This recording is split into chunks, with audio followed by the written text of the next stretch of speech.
Tago nyo na lang po ako sa pangalang Totoy. Tubong Kapis. Alam ko po marami sa inyo ang naniniwala na itong lugar namin ipugad ng mga kwento tungkol sa aswang, maligno at kung ano-ano pang mga kababalaghan na sikat lagi kapag malapit na ang undas. Pero sinisiguro ko po sa inyo na safe ang lugar namin.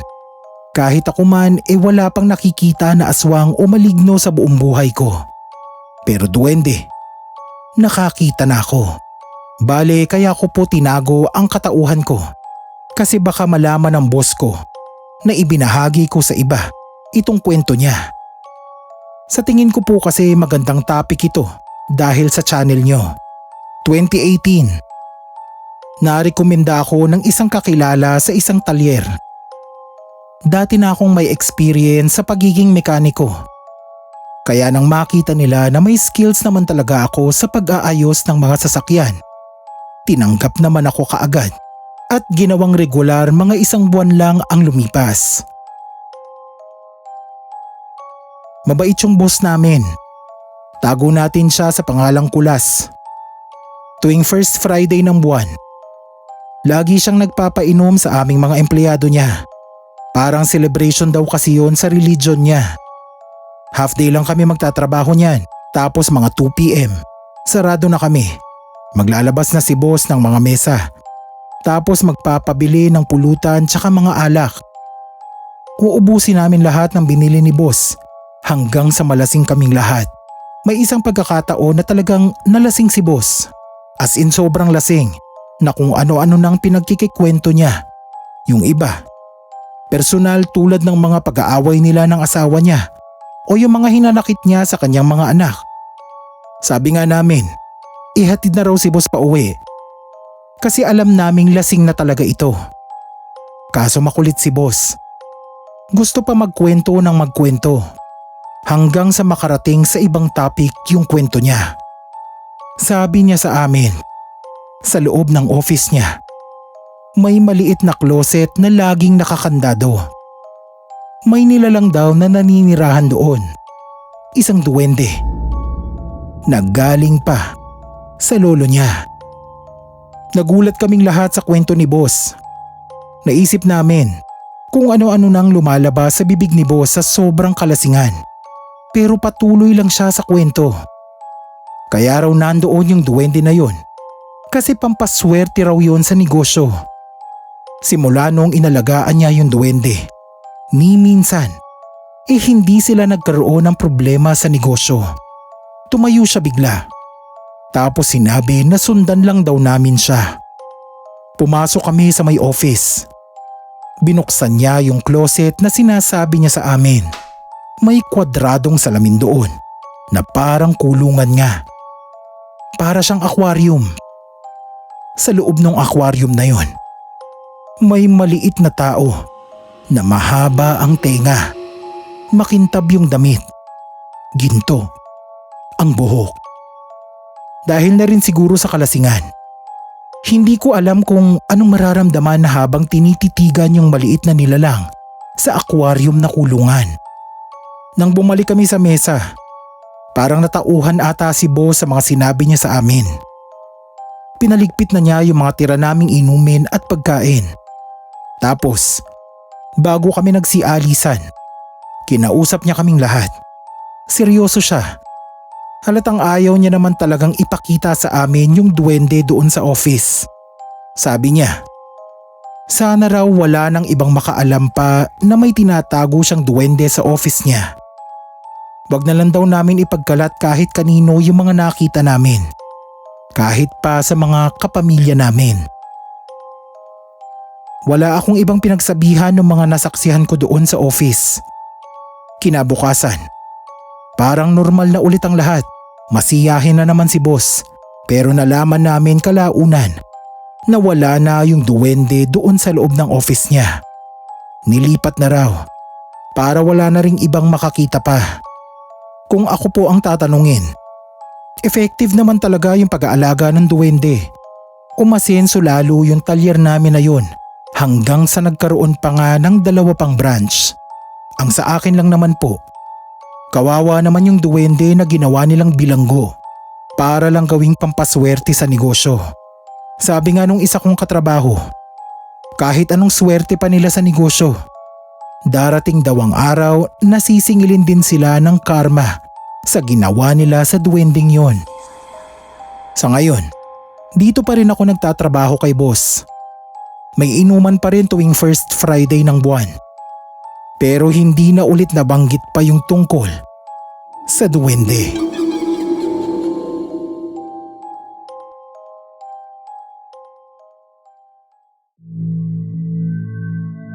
Hello po sa lahat ng kapasta natin.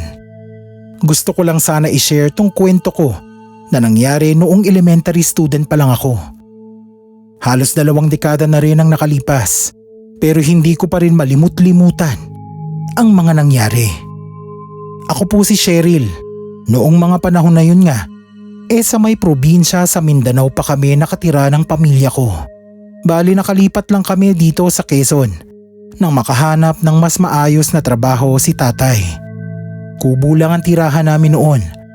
3 kaming magkakapatid. Ako ang bunso. Nagkasya kaming lahat sa kubo na yon hanggang sa gumraduate ako ng elementary. Dahil wala kaming stove na ginagamit sa pagluluto. Tuwing hapon bago lumubog ang araw, pinapalibot ako ni nanay sa kalapit na gubat para manguha ng mga sanga ng puno na pwedeng magamit upang makapagluto kami ng kanin at ulam na dala ni tatay. Hindi naman ako nagrereklamo kapag natuto ka sa ganoong gawain. Kasi na-e-enjoy ko talaga ang paglalakad-lakad sa buong gubat. Paborito kong panoorin ang mga ibon sa itaas ng mga puno na kapag dumadaan ka, nagsisiliparan. Iba-iba yung kulay ng mga ibon at ang ganda nilang panoorin, lalo na sa hapon. Naglalakad ako noon sa dati kong ruta sa pangunguha ng sanga ng puno nang mapansin ko na may malaking bahay doon sa di kalayuan. Sobrang pagtataka ko noon kasi dati naman akong dumadaan doon. Pero walang bahay. Bakante lang yung lugar. Nilapitan ko yung bahay. Sobrang ganda noon na parang kumikinang siya sa liwanag ng araw. May lumabas na maliit na lalaki sa pinto. Sa sobrang liit niya, halos kasing taas lang siya ng tuhod ko. Tinawag niya ako. Nakapagtataka rin na alam niya ang pangalan ko. Lumapit ako. Sabi niya, pumasok daw ako sa bahay nila at ginawa ko naman po kasi curious nga ako kung sino yung nagmamay-ari ng bahay. Sa loob ng bahay, kumikintab yung mga gamit nila na kulay ginto. Grabe, tuwang-tuwa ako noon kasi naisip ko, baka bigyan nila ako ng ginto bago ako umuwi. Ang liliit ng boses nila. May sinasabi sila sa akin pero konti lang ang naiintindihan ko. Ilang saglit pa, may ibinigay sa akin na plato yung maliit na lalaki na nagpapasok sa akin. Ang laman ng plato ay kanin na kulay itim.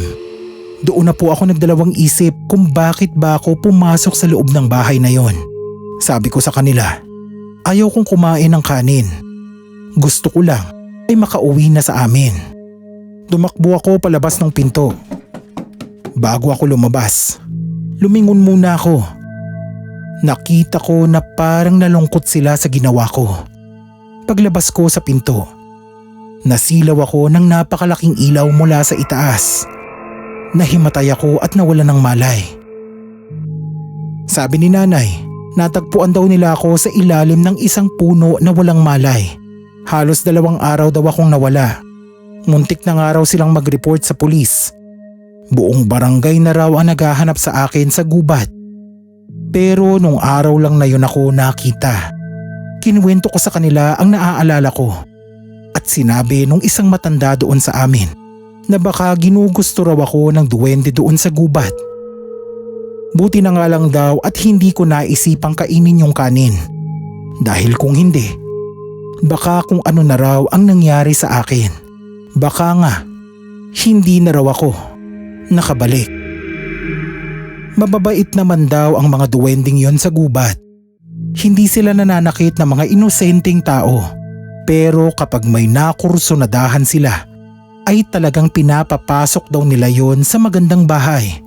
Inaakit ng mga ginto at sa oras na kainin mo ang itim na kanin nila, hindi ka na makakabalik sa totoong mundo. Bilang pagprotekta sa akin, hindi na ako pinakuha ni nanay ng sanga ng puno doon sa gubat. May sinuot din sa akin si tatay na pangontra raw sa masasamang elemento. Hanggang ngayon, nasa akin pa rin yung kwintas na pangontra.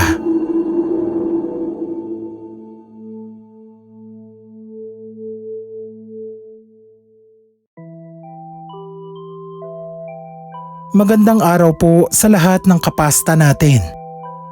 Gusto ko lang sanang ikwento itong nangyari sa amin ng mga schoolmate ko noong magkaroon ng event sa paaralan namin. Bago ang lahat, magpapakilala muna po ako. Glenny po ang pangalan ko. Nag-aaral as a third year student sa kursong education. Bata pa ako. Pangarap ko na talagang maging teacher balang araw. At kung papalarin ay baka 3 taon pa. Matupad na rin ang pangarap ko na maging isang guro. Sa school namin, kapag may event, ako lagi ang nagiging official photographer. Ang kuya ko kasi ay isang photographer, kaya minsan nahihiram ko yung professional camera niya sa bahay. Maingat naman ako at saka alam ko kung gaano kalaki yung ginastos niya sa camera na yon. Kaya nga kapag ginagamit ko siya sa school, hindi ko siya pinahahawakan sa iba. Anyway, nito lang February, nagkaroon po kami ng tree planting event sa isang malapit na gubat sa lugar namin. Requirements namin siya sa isang minor subject. Tuwang-tuwa nga kami kasi para sa amin, parang outing na rin yung tree planting event na yon. Pagdating pa lang namin doon sa site kung saan dapat kami magtatanim, ang daming pictures na agad yung nakuha ko. 20 minutes kami naglakad sa masukal na kagubatan para lang marating yung mismong lupa na pagtataniman. Ang ganda ng mga view. Kuha lang ako ng kuha. Bago pa lang magsimula yung mismong tree planting, nagpalit na agad ako ng memory card. Kasi hindi na kasya sa memory. 1 hour din yung naging tree planting namin. May speech pa yung kapitan ng barangay sa lugar. Nagpasalamat daw kasi napili yung lugar nila para pagdausa ng ganoong klaseng event. Pagkatapos ng lahat, syempre may kainan.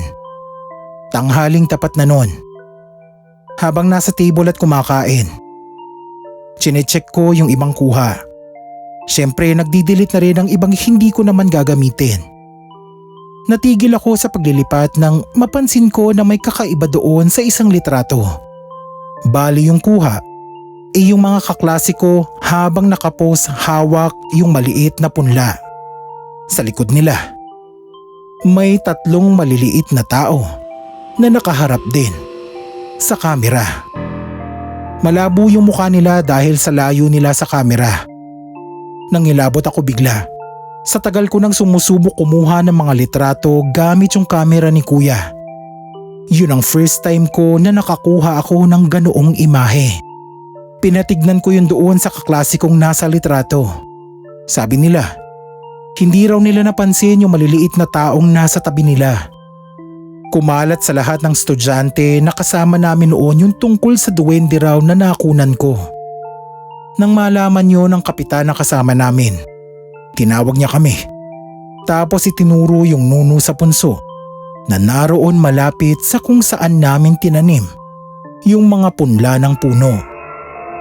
Sa likod ng matataas na damo, sa ilalim ng malaking kahoy, nandoon yung nuno sa punso. Sabi ni kapitan, marami na raw talagang residente nila ang nakakakita sa mga maliliit na duwending yon.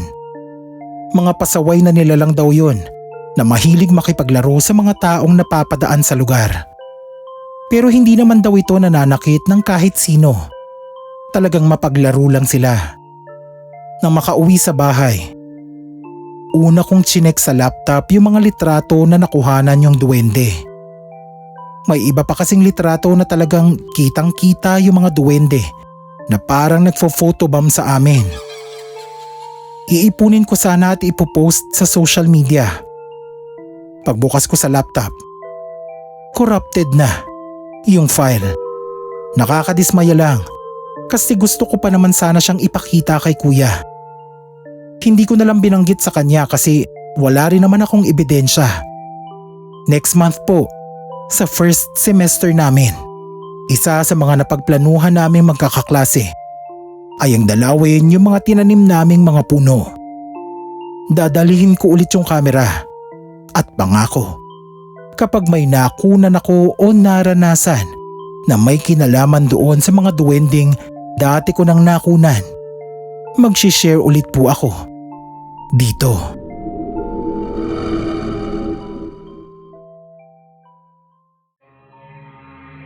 Isa talaga to sa mga wish ko noon pa, ang makasama ang story ko sa upload ng channel.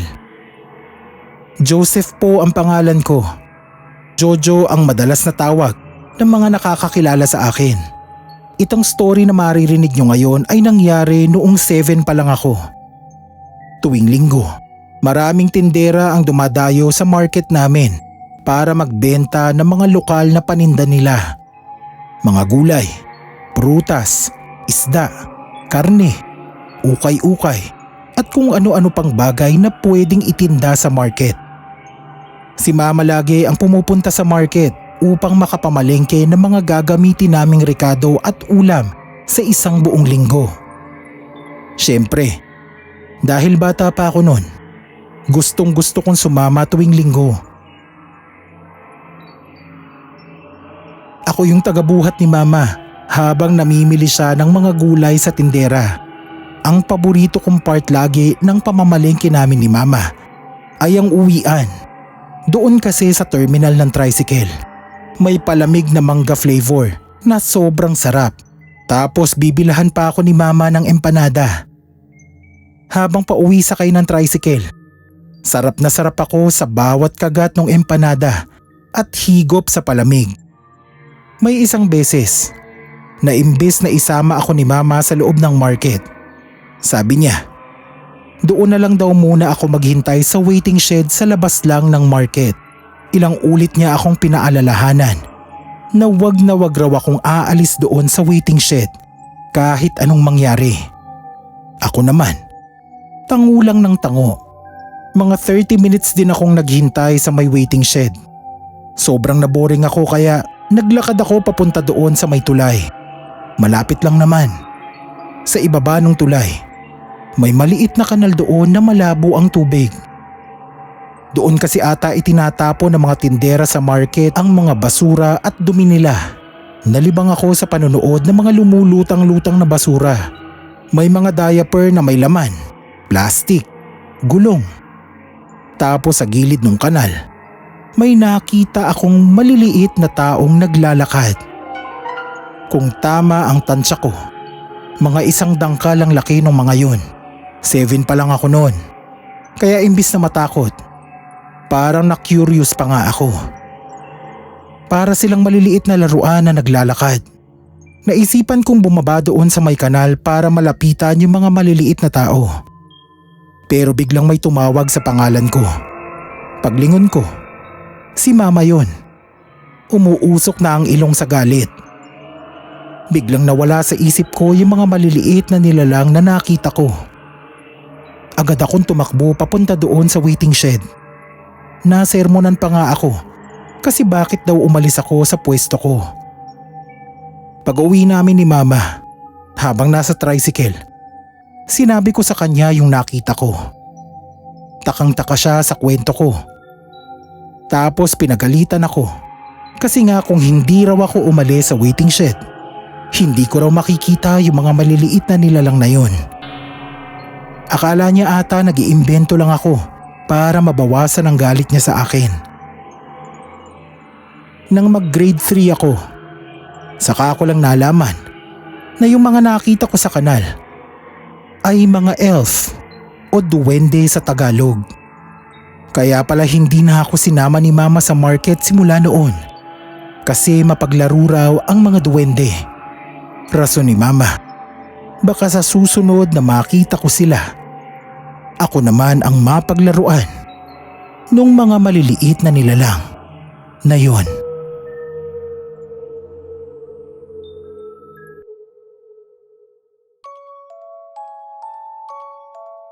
Good morning mga kapasta.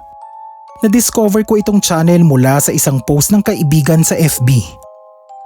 Dati pa akong nagbabasa noon sa Spookify. Mahilig talaga ako sa horror noon pa man. Kaya nang matuklasan ko po itong channel nyo, lagi na akong nakikinig sa bawat uploads nyo. Rachel po ang pangalan ko. Para may ambag din ako sa channel. Ito po ang story ng minsang napadalaw sa amin, si Tito Frank.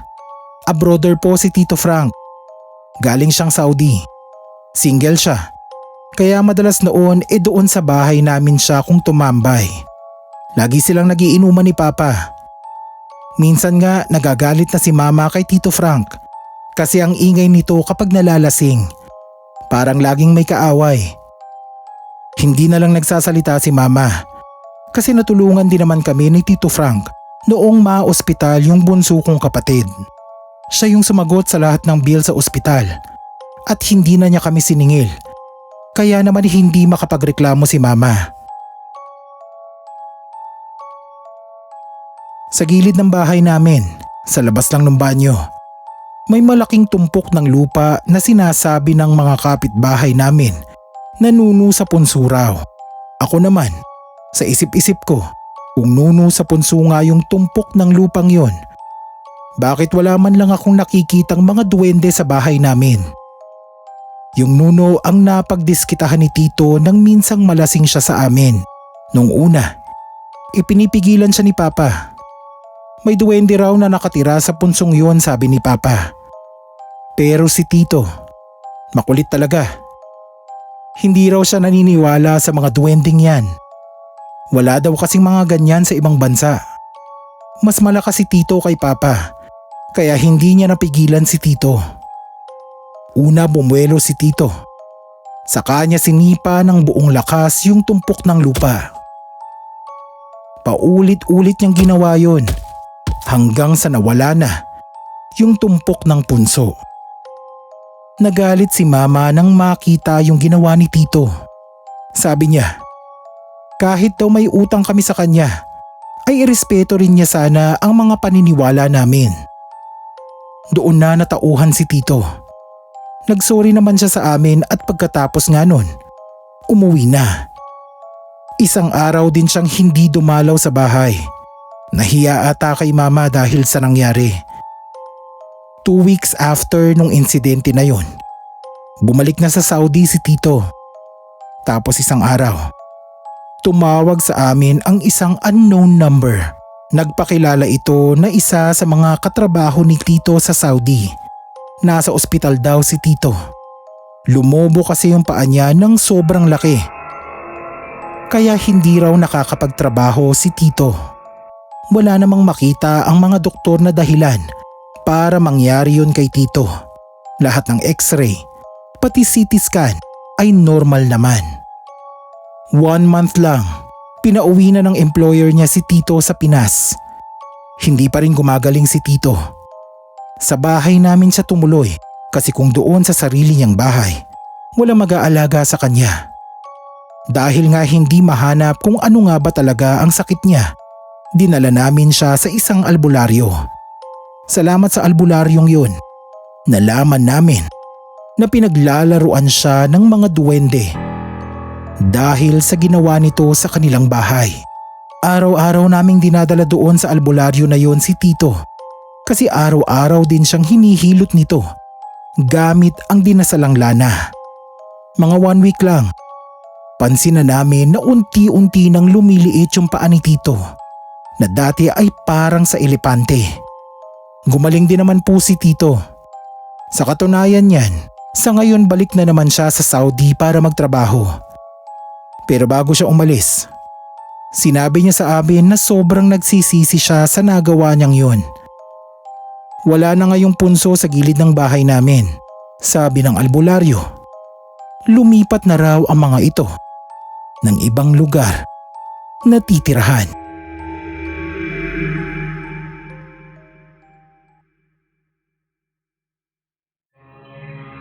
Kumusta mga kapasta? Ako po si Kay ng Scream PH, ang inyong narrator para sa episode na to. Iniimbitahan ko po kayo na bumisita rin sa channel ng Scream PH. Maraming salamat po.